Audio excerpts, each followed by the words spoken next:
I love how they ended on a cliffhanger. We were just about to watch how it all played out when... Don't worry, Local Lonnie. We got you covered right here. Oh my god. Hit play. On it. For members of the church, this principle is taught even more explicitly. In the Book of Mormon, Keep in mind, this is what missionaries claim is true. Jesus taught, "Ye shall meet together oft, and ye shall not forbid any man from coming unto you when ye shall meet together, but suffer them that they may come unto you, and forbid them not. But ye shall pray for them, and shall not cast them out. And if it so be that they come unto you oft, ye shall pray for them unto the Father in my name."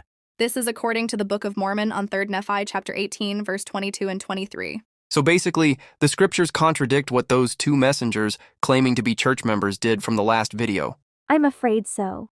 The Doctrine and Covenants of the Church says, "Nevertheless ye are commanded never to cast anyone out from your public meetings, which are held before the world. Ye are also commanded not to cast anyone who belongeth to the church out of your sacrament meetings." Nevertheless, if any have trespassed, let him not partake until he makes reconciliation. Doctrine and Covenants, chapter 46, verse 3-5, talks about the Lord telling those not to cast out anyone from church. Verse 4 made an exception when someone trespassed, meaning sinned, hence the disciplinary council with the help of the repentance process. And this is what the church teaches in its official doctrine. So now we're at the church, I guess. As the Judd family was walking up to the church, someone from the inside quickly shut the front doors and locked them. Uh-oh. That's no good. It was fellow church member Bob Trithorn. A church member who works as a real estate agent at Granite Bay. Excel Reality Inc. Looks like he's now betraying the church doctrine for whatever motive he's gonna do. He pressed a copy of the Curtin McConkie ban letter against the glass. I'm sorry, No freaking way. Brother Trithol, what are you doing? You are doing the wrong thing. That is not from the church. Whoa, hold on. Bob Trithol, a member of the church, somehow has the same letter that those two bad guys brought to them from their residence? What I'm more concerned is, how? Did they got a copy of that letter considering it contains the Judd's personal information like their home address? Oh my god, I don't know if this is like doxing or something. Oh, this is making my fuel boil. Yeah, I feel that. Even though we're airplane toys. I know. I am just enraged that they're intentionally committing breach of confidentiality. You are a coward if you do this. This is the wrong thing to do. The scriptures say do not cast people out of church. The Judds noticed Bob calling someone or messaging someone on his phone. Yeah, go ahead, Bob. Why don't you conspire with someone to do this illegal act? What a lousy traitor. Just as James Dimmitt came out of the building. Oh my god, James. it's him! Him again? Oh boy. Hello. Okay. So, you've been served a persona non grata. Okay. You've been served a persona non grata. You know you're not supposed to be here. No, we are supposed to be here. The sheriff's officer is going to them.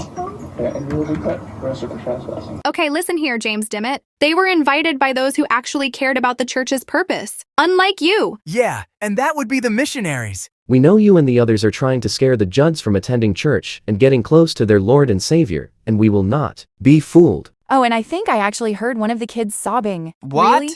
You received a persona non grata, and the conversation's over. The conversation's not over. Showing up at my house is done. Look at her. This breaks my heart seeing her like this. Sarah, we don't have a beating heart? No, Big N, it's a figurative expression. The fact that James is okay with their family legitimately going through severe psychological distress tells me everything I need to know about this man. No doubt his main intention was to make them fearful for his selfish reasons. I'm sorry. You don't get to do that, young lady. What the? I'm sorry, you don't. Get your hands off my daughter. Are you freaking serious right now? He did not just put his hands on her. You had your hand on What my the hell? daughter. She's leaning into my arm. The Judds' teenage daughter. Stop! So he thought it was cool for him to actually grab one of their daughters in front of her parents? Stupid douchebag. And according to the narrator, she's a teenager.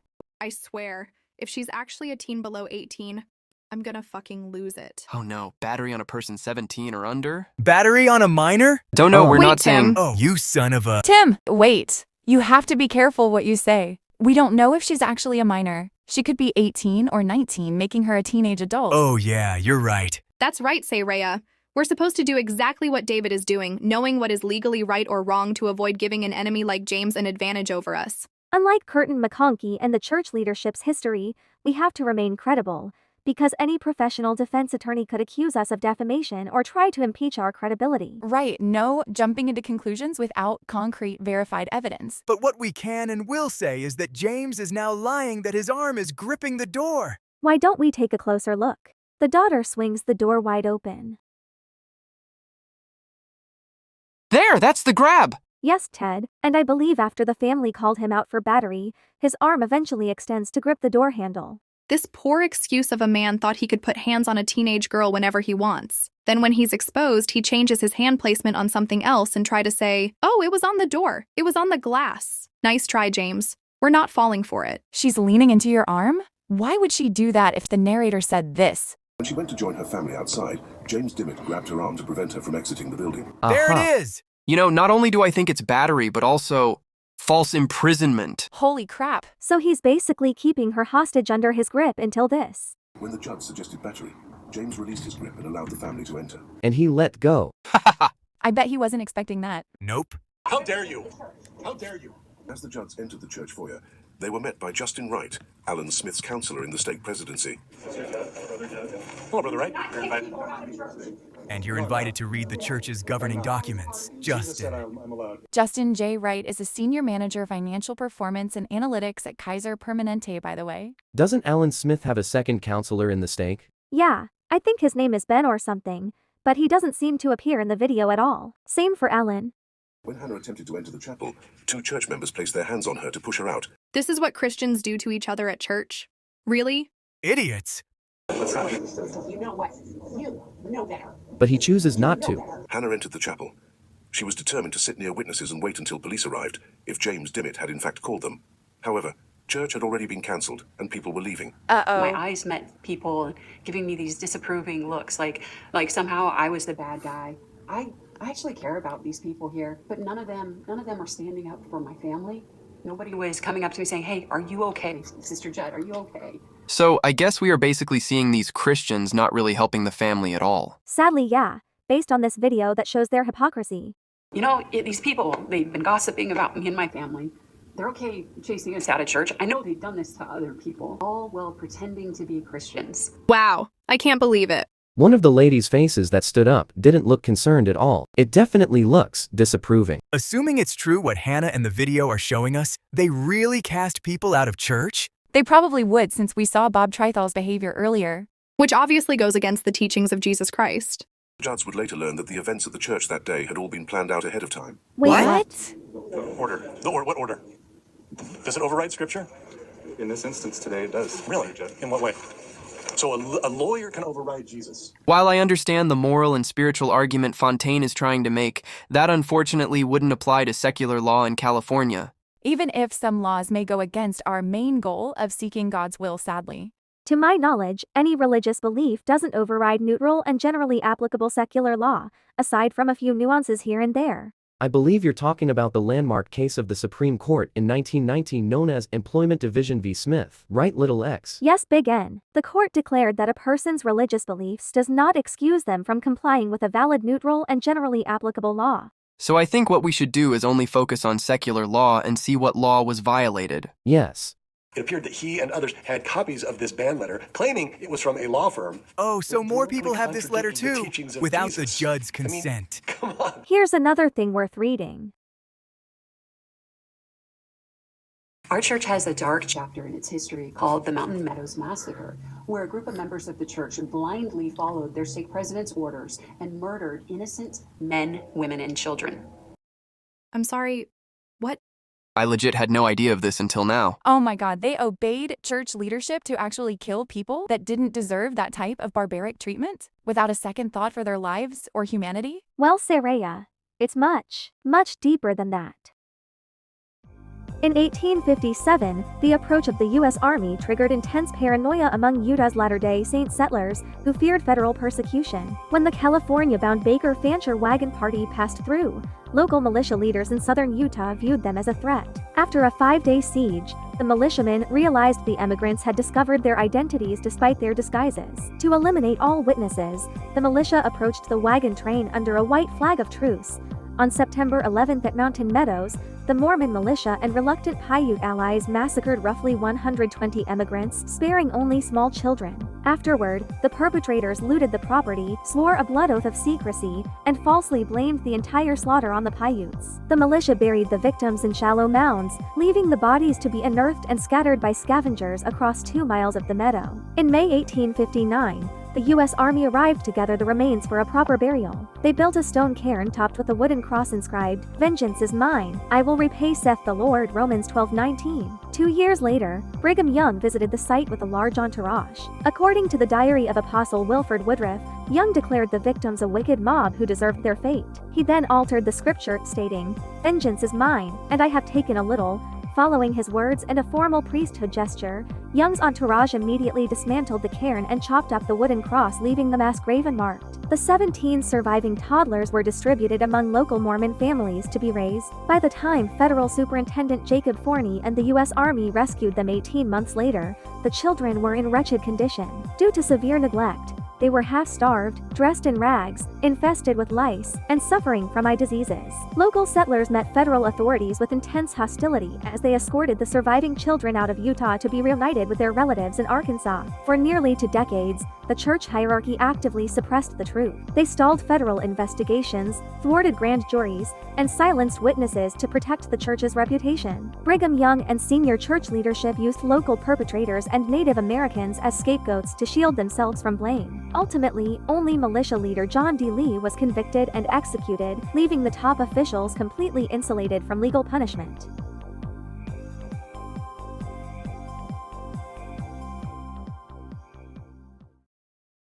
Oh my God.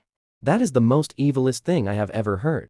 They blindly obeyed the leadership to kill people, and eventually the murderers were betrayed by Brigham Young, higher leadership, and the institution. I cannot even describe the feelings I have running inside me. The cowardice, the blasphemy, the betrayal, the lack of moral agency, just to protect a bullshit institution.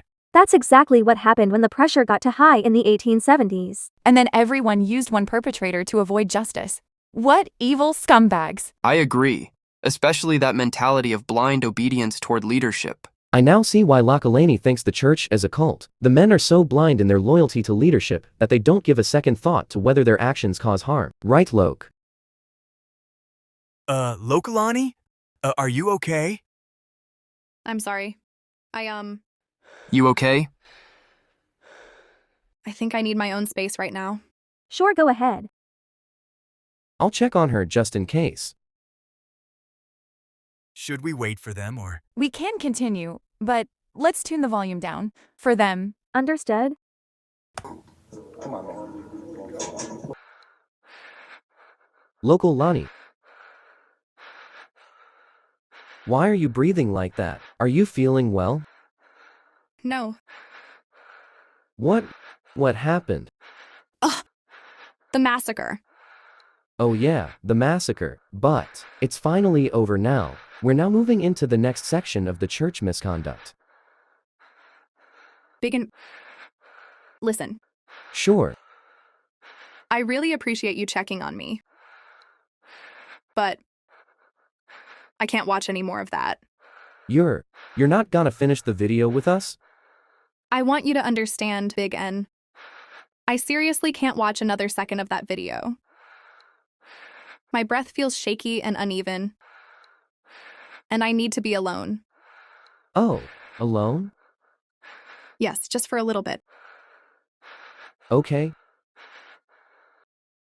She said she wants to be alone. She's feeling overwhelmed right now, Biggin. Yeah, I think you should let her be for now. All right then. So what part were we on?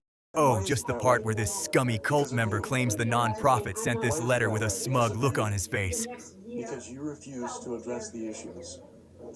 If that's how you feel. That's not how I feel, that's how it is. I'm sorry you feel that way. And I'm sorry you're a criminal trespasser, Justin.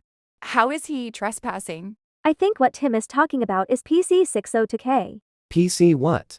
PC 602K, a trespassing statute in California. Section 602K of the Penal Code makes it illegal to enter land to damage property or property rights or to enter in order to interfere with a business or occupation carried on by the owner of the land, the owner's agent, or the lawful possessor of the land. And here we see James, Bob, Justin, and a few other individuals at the church creating an interference with operations that caused the sacrament meeting to be canceled.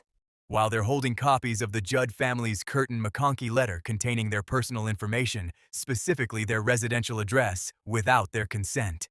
Anna was correct that Alan Smith was trying to cover up wrongdoing, but she would not find out the extent for several more months. It was much worse than she knew. Hannah noticed that there were additional individuals standing in the hallway who she didn't recognize. They were silently standing near Justin Wright. Sorry you feel that way. What an This asshole. isn't a feeling, this is what you've done. Watch this lady grab Hannah's arm. There, that's the grab. Again. Now listen to this. Don't touch me. Do not touch me. I'm not touching you. You just did. I asked you to move out of the way. No, you fucking didn't, lady. You don't need to grab someone's arm near their armpits to ask them to move away. Lying hypocrite. The plan. The Judd family had been at church approximately 5 minutes, and they were not sure what to make of what was going on. They did not understand why it appeared there were so many people involved, including Bob Trithel. How did he get a copy of the ban letter? Because I thought regardless of what this guy's been told, he knows better than to treat other people this way. Unless he's choosing blind obedience for that abysmal leadership. Fontaine just asked the question I was pondering. Like, how did Bob get a copy of that paper?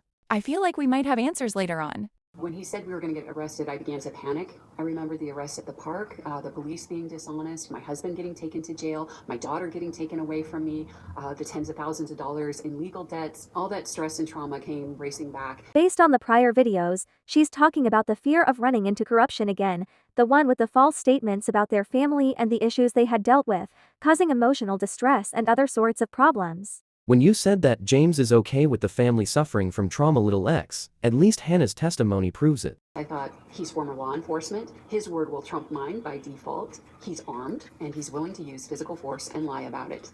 At this point, the community will likely be in danger because of this unhinged criminal. Tell me about it. The UPL, the flawed notice containing unlawful threats, causing emotional distress for the family, and even grabbing a teenage girl. I mean, there's no telling what this perilous man is gonna do next. Let's not forget to be cautious of what we say. While it's not 100% proven if James really does all of that, we can only discuss based on what we saw on the video or doing background checks. Exactly. Why are there armed men at church? Isn't that against church policy to bring weapons to church? Wait, they actually brought weapons to church property? Ted, remember. I know. I'm just curious if they really did. I mean, it's possible James allegedly had his CCW with him since he's former law enforcement. LESA, or HR 218. And, I don't believe James is former law enforcement if he works at DDS as a captain. Why isn't he wearing any uniform or credentials? He doesn't work as a police officer. Municipal police officer. Right now, he's currently one in a different agency. So even as a captain at DDS, he's still a police officer? It's like a broad umbrella. So,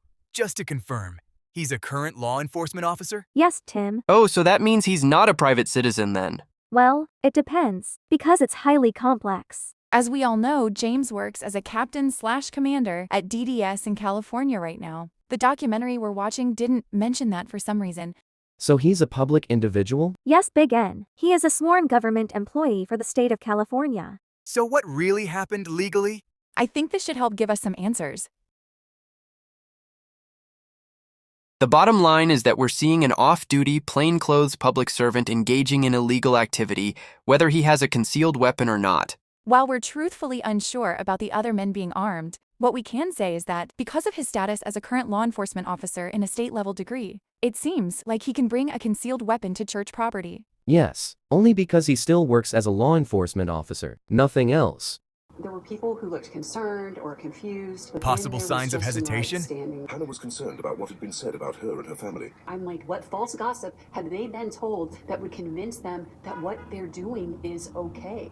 At this point, I'm beginning to think they're under the belief that blind obedience to church leadership is what's important to them. Which shows us the cult mentality. Makes sense considering the 1857 massacre. The fact that they were doing this to all my children, that these adults were communicating to all my children that they were unwelcome and unwanted at church, and that somehow that's what God felt about them. What the hell? The fact that these people had planned to have us arrested for coming to church, all in front of my kids. I thought, there's no way any of my children are going to want anything to do with church or Christianity ever again. And that, my friends, is a great example of spiritual abuse. So these criminal trespassers are attempting to get the parents arrested to protect their own asses?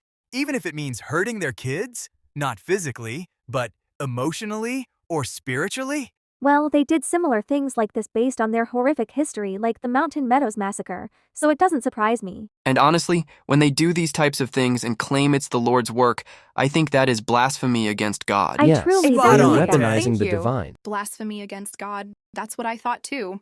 Something inside me lit on fire, and I was ticked. I bet it's the thought, Holy losing my Spirit. oldest This was an attack on our faith and the future of our children. Legal speak? You mentioned that you received a letter. He just showed it to us. He just showed it to us. Alan Smith has forged letters in the past claiming they're from the prophet, and they're not. As a viewer, without seeing a PDF, a screenshot, or an email receipt on screen, it's just her word against theirs, sadly. You know what real representatives do? They do what the missionaries did last night. They came to my door and invited us to join. Now we can say that that is true, because we saw the invitation. Ted was right. When those sister missionaries left that invitation on the doorstep, they acted as agents of the church on behalf of the religious purpose. That invitation suggests a duty for the nonprofit's mission to invite all to come unto Christ. Are you familiar with what's in the letter, though? Are you a lawyer? No, I'm just asking if you're... Are you a lawyer? Are you law enforcement? I'm asking if you're... Are you a lawyer? Are you a lawyer? You're not answering my question. He just said he wasn't a lawyer. While we don't know about the law enforcement part, we can believe that he is another one of the cult members here. Justin Wright slowly read the ban letter out loud in its entirety. Sincerely, you're not familiar with what the letter says. I do not believe this is from my church. It's not. It's from that evil law firm. If he asked if they were willing to go along with these dumb restrictions, it's best to say no to some of them. And you got this thug over here, the whatever, James Dimwit? Haha, James Dimwit. You've been asked. I love that phrase too. Who asked you? I have been asked to. Who asked you? Say it out loud. I've been asked. You're being cowardly. Oh, it was the law firm that gave them those letters. And he's saying that he was told by Curtin McConkie to provide the exact same letter to them, not specifically naming the attorney. It's possible he might not know the attorney's name. And also, I begin to think it's illegal for someone in the church to have that letter if they're not managing property like the bishopric or stake presidency. Let's not forget the infuriating restrictions such as prohibiting a two-way consensual conversation with other people in the church or contacting the law firm. The police arrive. 2 officers from the Placer County Sheriff's Office arrived at the church building in Granite Bay. Can I speak to whatever side first that wants to talk to me? You guys want to talk separately? No, not that guy. He's the problem. No, he doesn't. What exactly does he mean when he says he represents the church? The dude is a public servant, not having any license to legally represent an entity. Especially if he tries to act like a lawyer in front of the officer. Then again, it depends heavily based on James's conduct. I know James Dimmitt does not actually represent the church, nor does he represent Jesus Christ in any way. In a lawyer perspective, absolutely not. Since we saw a video of him earlier grabbing a teenage girl from behind, then claiming she's leaning into his arm, his actions are a disgrace to the Lord, period. You want to tell me what's going on there? Basically, these guys are trying to stop us from going to church. We're dressed up. We're members of the church. This guy actually assaulted and battered my daughter, and the lady who already ran away also assaulted and battered my wife when we tried to come in. The daughter was grabbed by James when she tried to exit the building, and the other lady randomly grabbed Hannah near her armpit. Not really when they tried to come in. So as of right now, I was told that you guys were served a trespass notice that you can't be here. They just read it to us. On the notice that we can't call and verify that it's legitimate. Yeah, in the letter it says, don't contact the law firm or you're going to get in trouble. I call BS. I have a feeling that is coercive behavior. They're saying, you can't attend church anywhere. You can't talk to missionaries. You can't. They don't actually have the power to do that, so that's the other reason I don't believe this letter's legitimate. Because it's not. After hearing what the judge had to say, the officer went outside to talk with James Dimmitt. I realized there were a lot of individuals I didn't recognize, and they appeared to be there as part of a group. An illegal conspiracy. Wait. What's wrong? I have a scary thought that this could be a criminal enterprise. Criminal enterprise? I mean, I know it's not legally that, but based on the conduct of the men, it definitely feels like one. That's scary. Think about it. We got 2 messengers delivering certified mail from Utah in a blank and sealed envelope, one of which is a California sworn public servant. And the letter contains unlawful demands of restricting two-way communications without a court order with people involved with the church and its external legal counsel under the threat of arrest and prosecution. And then the next day, we saw authorized representatives on behalf of the church's religious mission invite the entire family to join. When they arrived, a church member who already possessed a copy of the exact letter closed the doors, prohibiting them entry. When the exact sworn servant came out, he put a family member into emotional distress when he announced the parents are gonna get arrested despite the invitation, as well as grabbing a teenage girl's rear arm when she exited the building, in addition to a random lady grabbing the mom near her armpit. Before the family made it to the foyer, we can see the group of men inside waiting for them as they're accompanied by one of the stake president's counselors holding the same letter. As he continues to dismiss legitimate church governance issues as feelings, If that's how you feel, I'm sorry you feel that way. I'm sorry you feel that way. So I don't care what you think. the police then arrive and were advised the parents received a trespass order containing 0 addresses, no signature, no notarization, and a few unlawful coercive demands. Don't forget that the bad guys are agreeing to let this happen as part of a conspiracy. And that this letter came from Church HQ in Utah demanding them not to do things like being on a premises while the church has no property instruments, while the Judd parent still has an implied license. Or being on church property covered by an easement, that is if they're actually prohibiting them from those. Wait, begin. Did you just say easement? Well, yeah. I remember the court case from 2002 about the Main Street Plaza in Salt Lake City. Oh my God. What's wrong? Remember when I mentioned criminal enterprises? Yeah.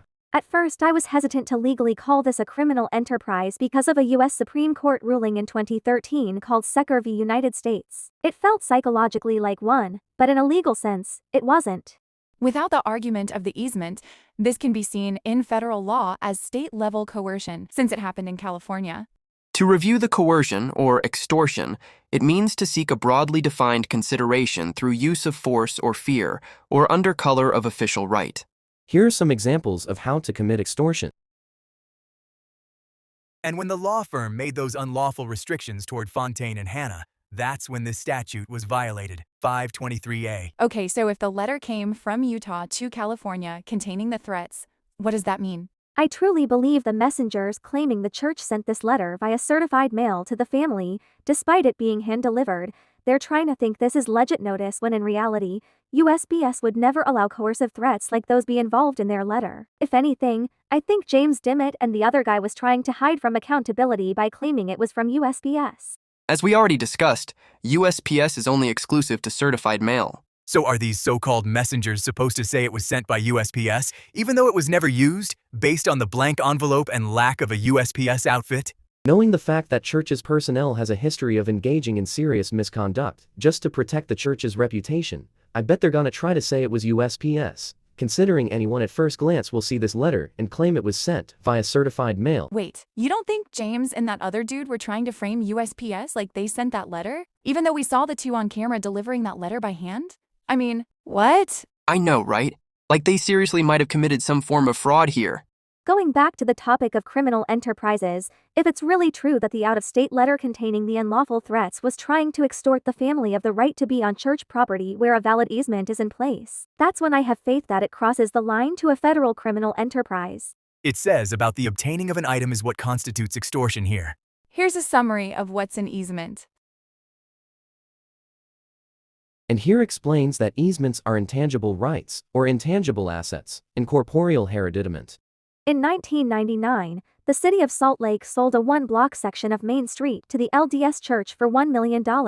While the city retained pedestrian easement rights for this major thoroughfare, the deal allowed the church to impose strict behavioral restrictions on the public within the newly built plaza. Outlawed activities include protesting, loitering, soliciting, smoking, drinking, and engaging in speech or dress deemed offensive or vulgar, with violators facing a ban from the property. Kurt Van Gordon, representing a mission active in Utah since 1898, protested the sale of the Main Street block because it stripped non-Mormon groups of their 25-year history of preaching there. He argued the deal favored LDS missionaries on property while banning others. When Kurt attempted to distribute religious literature on the easement, LDS security arrested him. He received a citation that a judge dismissed, then later was handcuffed, sent to jail, and booked alongside other protesters. The ACLU sued on behalf of several organizations arguing that the restrictions violated the First Amendment, while U.S. District Judge Ted Stewart ruled against him. A three-judge panel from the 10th Circuit Court of Appeals reversed the decision, declaring the plaza sidewalks a public forum. The church appealed to the full court, but the court denied their hearing request. The court gave the city a choice: allow free speech or eliminate the easement. In 2003, Salt Lake City sold the easement and the shared access between protesters and LDS temple-goers. While the ACLU sued again, the 10th Circuit made a ruling that without the easement, the church has no legal obligation to keep the private plaza open to the public. So with all of that learned, I think it's safe to say that if these individuals are trying to extort them of the intangible right of being on church property covered by an easement, then we have no doubt this constitutes a federal criminal enterprise. Yeah, and let's not forget that letters like this were sent to other people using the same type of conduct. Now, with all of that out of the way, let's see what's next. And I noticed Brian Bradford there just watching. He had been our ministering brother, and he had pretended to care about us. But now that he was the bishop, he was just standing there allowing this to happen, watching people try to get us arrested on false charges. My name is Ryan Bradford. I'm a member of the Church of Jesus Christ of Latter-day Saints. I'm so grateful for the Savior Jesus Christ, that he came to this earth and taught us how to live our lives through his perfect example and through his teachings. I know if we follow his example and his teachings, that we can have peace and joy and true happiness in this life, even during difficult and challenging times. I know this to be true, and I testify of it in his name. This is Ryan Bradford, who was apparently called to be the bishop of the ward the Judds were attending. This video was posted on February 29, 2024, on the church ward's Facebook when he was likely only a member at the time. Another man entered the church and requested to speak with the bishop. Fontaine noticed it was the same man who had come to his house 2 days prior. Oh, look! There's the other messenger! This was the individual who visibly has a bulge on his left side waist, meaning he's likely carrying his own concealed carry. And just like last time, he's recording at waist level with his hands covering most of the phone except the lens. While we don't know this man's name except the fact that he may be a former law enforcement officer, according to the Judds, if he allegedly brought his concealed weapon to church property, then he is the one in violation of the firearm policy. As Bishop Bradford was exiting the building, the Placer County Sheriff's officer came back in and addressed the Judds. So just real quick, this is a private establishment. I understand that it's a church, but it's a private establishment, right? Now he's stating the basic idea that even a church meeting house is private property. So the bishop, as well as the agents that work here, are asking you guys to leave. Okay, so Wait a minute. When were the Judds told to leave, exactly? All we heard from the agents was the Judds received a letter saying they were unwelcome at church properties, regardless if there are property instruments. I'm trying to see the perspective of the officers, as they probably think this is a trespass dispute, given the misinformation James and the other messenger were giving them. I believe they manipulated the officers simply to protect themselves and make the Judds look bad. He was saying we had been trespassed by the bishop, but he hadn't talked to the bishop. Bishop Bradford had been hiding down the hallway the entire time. The officers had only talked to James Dimmitt. there's also another penal code as far as disrupting a religious service, which technically you guys have done today, but we're not here to try to cause any issues, right? We're just trying to help both sides come to an agreement. So Again, this only happened because the officers believed what James said, not because it's actually true. This is the penal code the officers were talking about. Regardless, there's other laws that we're enforcing this morning. Okay. So we need you guys to leave. Aftermath. After being told to leave the church building by the police, the Judds drove home. Once home, Fontaine asked his daughter Superstar her perspective on what she had witnessed at church. I go in, I say good morning, and I check, and sure enough, there are 2 people at every door. 2 people? Yes, 2. Hold up, her name is actually Superstar? Yeah, apparently her name is Superstar 5 Jemima. And this was the same girl that was grabbed by James Dimwit. Okay, so at least we know who she is now, but I still want to know how old she was on that day. After further investigation, I found this part on one of the earlier videos in the documentary. This is from 2015. One afternoon, an elderly gentleman from church named Eben Vischer approached the Judds about giving their children free cell phones. The recipients were Superstar, age 8, and Ruby, age 9. So Superstar was 8 years old in 2015, huh? That must mean she was born around 2006-2007. Now we can say there is a possibility Superstar was a minor when she was grabbed, but also a chance she was 18 back then. 17 or 18, she's still a teenager. So I pass them, they let me in, and I walk straight across. There's Brother Trifle, and he's just like standing like this. I'm like, okay, he's guarding the door. And I go around, and sure enough, there's the other guys. In her perspective, she first went inside unrecognized and saw the criminal group on church property, likely waiting for Fontaine and Hannah. I walk in, I was like, good morning, and he like looked at the other guy and like was like, should I let her in? And he like reaches to stop the door, but the other guy just like shrugged. When I first came in, Brother Nuttall was like, oh, good to see you, I love you, welcome. Yeah. I see Brother Trifle slam the doors and lock them, because you could hear that there was a commotion over somewhere, like they wouldn't let you in. And so I walked in, and Michael Rose there. It's like, why aren't you letting the Judds in? And they're like, go away, go away. Okay, when Hannah stated there were some people like Michael and, what was it, Brother Nettle? That's Maybe. what I heard. When she said there were people who were confused, this is what I believe. The criminal group were doing things that members who are familiar with Scripture and the church's internal governance would find puzzling. Most importantly, unauthorized. I walk into the sacrament meeting, I'm gonna go sit down, and Bishop Bradford gets up, he's like, I'm sorry, there's a family disturbance, they're disturbing it, and this service is canceled. The Judds knew the bishop had not told the officer about the supposed disruption because the officer never interviewed the bishop. So they determined it had to have been James Dimmitt who made the accusation. The more information we got and the more we thought about it, the more we began to wonder if the whole thing at church had been planned out. You don't go to that much trouble to cover up misconduct unless the misconduct is really bad. They had to be hiding something they didn't want anybody to know about. Fontaine did not know how accurate his assessment was, but he was going to soon find out. Are you guys done? Oh yeah. We saw quite a lot, actually. I don't know how much you saw the new information. You know what, little X? I think I saw what I needed to see. The criminal enterprise, the blasphemy, the massacre. Don't worry, Logue. We're done watching the documentary. I think we have enough valuable information for David once he gets here.